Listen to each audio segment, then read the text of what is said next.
மங்கையராக பிறப்பதற்கே மாதவம் புரிந்திட வேண்டும் என்றார். யார் சொல்லியிருப்பானா கைப்படி தேசிய நாயகர் சொல்லியிருந்தாரு. இந்த உலகத்தில் பிறந்திருக்கிற பெண்ணாக பிறப்பட்ட ஒவ்வொருவருமே சிறப்பு வாய்ந்தவர். ஏன்னா பெண்கள் ஒவ்வொருத்தர் வந்து யாருக்கு ஒப்பிடப்படுகிறார்களோ தெய்வத்துக்கு சமமாக ஒப்பிடப்படுகிறார்கள். பெண்கள் இல்லாத வீடு வந்து வீடாகவே இருக்காது. ஒரு ஆட்டை ஒரு பொறுப்பு கொடுத்து பண்ண சொன்னோன்னா அவங்க வந்து சிறு தவறுகள் பண்ணுவாங்க. ஆனால் பெண்ணாக பிறந்தவங்க இருக்கிற வீடுகளில் ஒரு பொறுப்பு கொடுத்து பண்ணுறோன்னா அந்த பொறுப்பு வந்து சிறப்பாக இருக்கும். ஒரு கணவர் இறந்த பிறகு ஒரு மனைவி வந்து தன்னுடைய குழந்தைகளை வந்து அழகாக வளர்த்து போயிடுவாங்க. ஆனால் ஒரு மனைவி இல்லாத வீட்டில் வந்து அந்த கணவரால் அந்த குடும்பத்தை நடத்த முடியாது. ஏன்னா அந்த குடும்பத்துக்கு விளக்காக இருக்கிறது யாருன்னு பார்த்தீங்கன்னா பெண் மட்டும்தான்.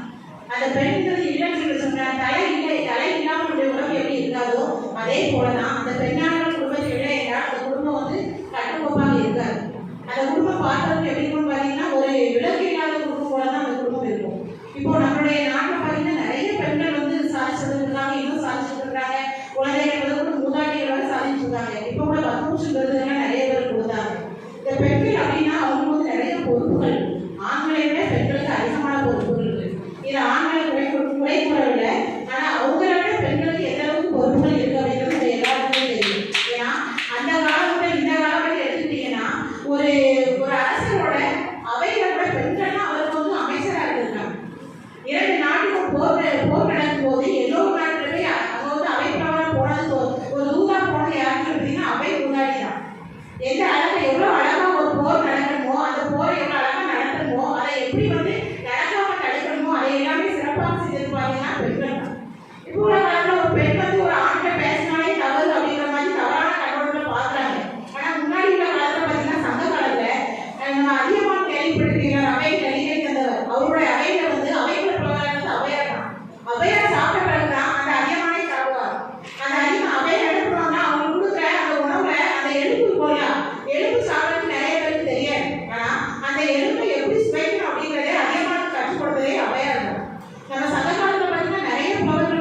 போகலாம், உங்களுக்கு நேரம் அதிகமாக கிடையாது.